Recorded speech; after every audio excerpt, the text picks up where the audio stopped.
দেশের নদ-নদীর সংখ্যা ১,১৫৬টি। এর মধ্যে ২৪০টির সংকটাপন্ন। সিএসআরএস খতিয়ান ধরে খসড়া তালিকা প্রকাশ করেছে অন্তর্বর্তী সরকার।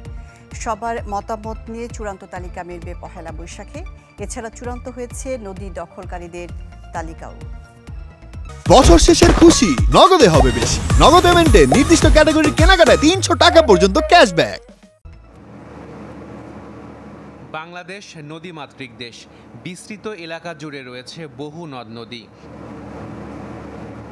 তবে নদীর সংখ্যা কত তার কোনো সুনির্দিষ্ট তথ্য নেই সরকারের কাছে।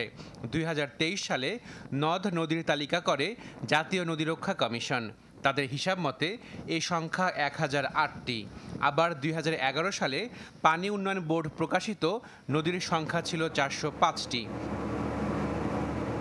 তবে অন্তর্বর্তী সরকার দায়িত্ব নেয়ার পর নদ নদীর তালিকা প্রকাশের উদ্যোগ নেয়। বিভাগীয় কমিশনারের কার্যালয়ের তথ্য দিয়ে একটি খসড়া তালিকা প্রকাশ করেছে সরকার, যেখানে বলা হয়েছে দেশে নদ নদীর সংখ্যা ১,১৫৬টি। এক বিভাগের মধ্য দিয়ে বয়ে যাওয়া নদ নদী ১,১২৩টি। দুই বিভাগের ওপর দিয়ে প্রবাহিত নদী ২৭টি।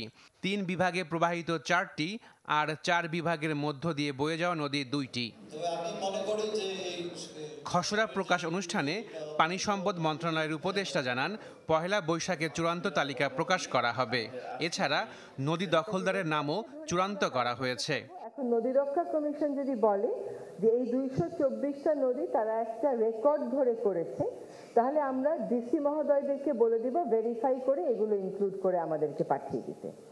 একইভাবে আমাদের যে 18টা বাদ পড়েছে সেটাও যদি রেকর্ড ধরে বাদ পড়ে থাকে, রেকর্ড আছে কিন্তু আমাদের এই ১১৫৬ নদীতে আসেনি, সেটাতেও আমরা ইনক্লুড করে দেব।